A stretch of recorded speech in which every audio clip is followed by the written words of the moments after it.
la conférence, en fait, elle est sur sa 9e édition cette année. La conférence, il vient vraiment pour une vocation. D'ailleurs, la première édition était en 2012. Et notre message, c'est vraiment de valoriser le métier de développeur. Donc, on avait même des messages lors des premières éditions, I'm developer, I come to real life.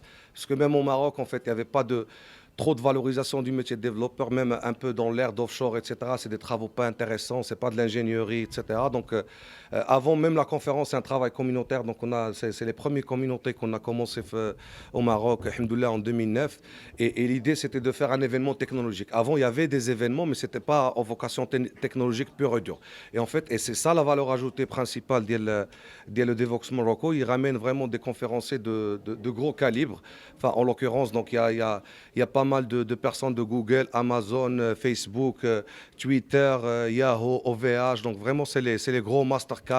Donc c'est vraiment ça la valeur ajoutée et des gros calibres, y compris le directeur du développement logiciel mondial d'Amazon, pareil pour Google, etc. Des vice-présidents des entreprises.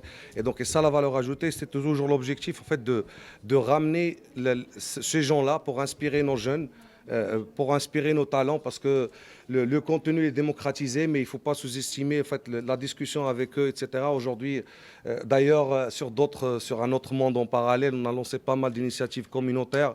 On a lancé la première école de code au Maroc, même avant l'ère des écoles de code. Alhamdoulilah, aujourd'hui, on a plein, et on a même des personnes qui se lancent dans l'entrepreneuriat.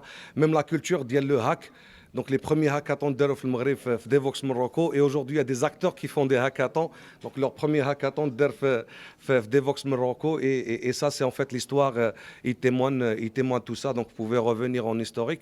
Donc c'était ça en fait toujours la vocation, c'est d'inculquer la culture du code qu'on voit aujourd'hui. D'ailleurs le monde entier souffre d'une pénurie de talents, et nous c'était notre message un peu précurseur bien avant, c'est faites attention, gardez nos talents, c'est pour vraiment pour monter même l'économie.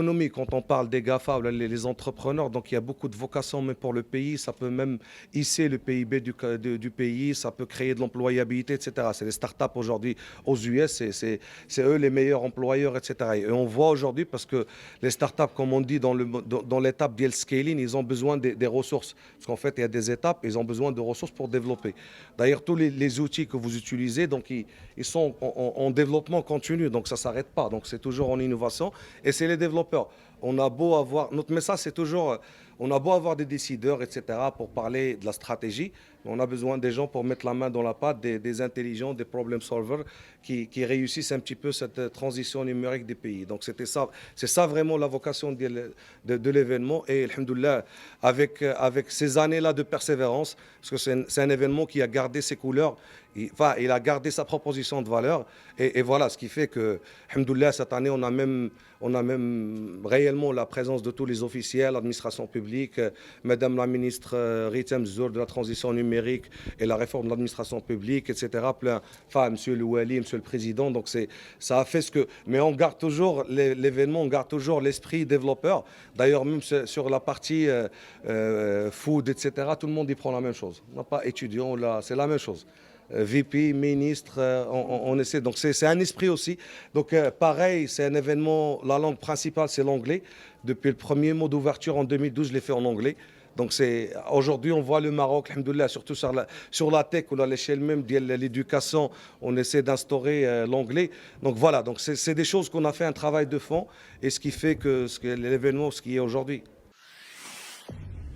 Pour suivre toute l'actualité d'EcoActu.ma, inscrivez-vous sur notre chaîne YouTube et rejoignez notre communauté sur Facebook et sur les autres réseaux sociaux.